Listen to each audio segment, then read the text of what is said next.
Hi అండి. కార్తీక పౌర్ణమి ఏ విధంగా జరుపుకోవాలి, అలాగే కార్తీక పౌర్ణమి విశిష్టత గురించి తెలుసుకుందాం. హరిహరులకు ఎంతో ఇష్టమైన ఈ కార్తీక మాసంలో కార్తీక పౌర్ణమి చాలా విశిష్టమైంది. ఉసిరి దీపాలు అలాగే బియ్యపిండితో చేసిన దీపాలను వెలిగించడం చాలా ప్రత్యేకం. అదేవిధంగా ఈ కార్తీక పౌర్ణమి రోజున 365 వత్తులను మన ఇంటి దగ్గర ఉన్న తులసి కోట ముందు వెలిగిస్తారు. ఇలా చేయడం ద్వారా సంవత్సరమంతా పూజించిన ఫలితాన్ని పొందవచ్చని పురాణాల్లో చెప్పబడింది.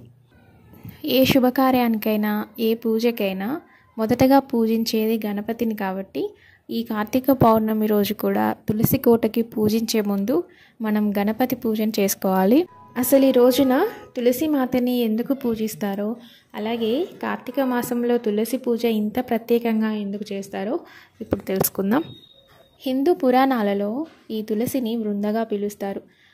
ఈమె కాలనేమి అనే రాక్షసుని కుమార్తె. అయితే శివుని 3వ కన్ను నుంచి జలేంద్రుడు ఉద్భవిస్తాడు. ఈ జలేంద్రునికి అపార శక్తి ఉంటుంది. జలేంద్రుడు ఎంతో భక్తురాలైన ఈ వృందని వివాహం చేసుకుంటాడు. వృంద మహావిష్ణువు పరమ భక్తురాలు. జలేంద్రుడేమో అందరూ దేవుళ్లను అసహించుకునేవాడు. కానీ విధి వల్ల వీళ్ళిద్దరూ వివాహం చేసుకోవాల్సి వస్తుంది.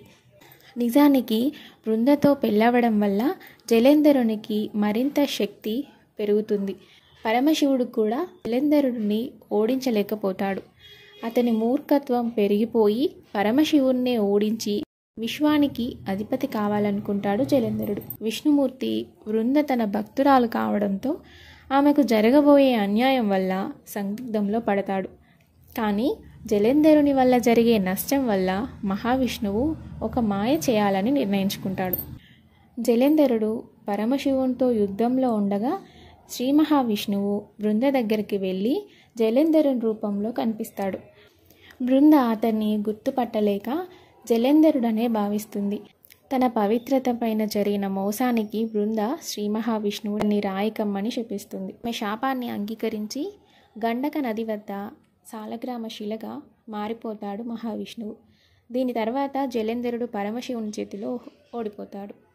బృంద కుంగిపోయి తన జీవితాన్ని కూడా ముగించుకోవాలనుకుంటుంది. ఆ సమయంలో బృంద చనిపోయే ముందు శ్రీ మహావిష్ణువు ఆమెని తులసిగా పిలువబడి తనతో పాటు పూజలు అందుకుంటుందని వరమిస్తాడు. శ్రీ మహావిష్ణువుకు తులసి ఆకు లేకుండా చేసే పూజ ఎప్పటికీ పూర్తవదు అని బృందకి శ్రీ మహావిష్ణువు వరమిస్తాడు. ఈ కార్తీక మాసంలో శ్రీ మహావిష్ణువు ఉసిరి చెట్టులో కొలువై ఉంటాడట. అందుకని ఈ కార్తీక పౌర్ణమి రోజు తులసీదేవికి ప్రత్యేకంగా చేసే ఈ పూజలో తులసి మాతని ఉసిరి చెట్టు పక్క నుంచి ఇద్దరికి కలిపి పూజ చేస్తారు.